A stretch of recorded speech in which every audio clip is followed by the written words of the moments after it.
भारताचे माजी क्रिकेटपटू, रॉयल बंगलोर चॅलेंजर्सचे हेड कोच, पंजाबचे कधी काळी असलेले कोच, तसेच भारताचे सहाय्यक कोच म्हणून ज्यांनी भूमिका निभावली ते संजय बांगर यांचा मुलगा आर्यन बांगर.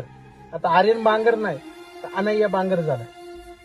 म्हणजे आर्यनने ट्रान्सफर करून तो आता अनया झालेला आहे. हाच आर्यन कधी काळी एक चांगला क्रिकेटपटू होता. त्याचे विराट कोहली, महेंद्रसिंग धोनी यांच्या सोबत सुद्धा अनेक फोटोज, अनेक व्हिडिओ सुद्धा आहेत. त्याने 145 रनांची नाबाद खेळी सुद्धा केली होती. सर्व काही असताना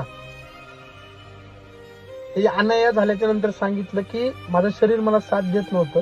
मला जो हॅपीनेसपणा, मला जो आनंद भेटत होता तो मला मुलामध्ये नव्हता.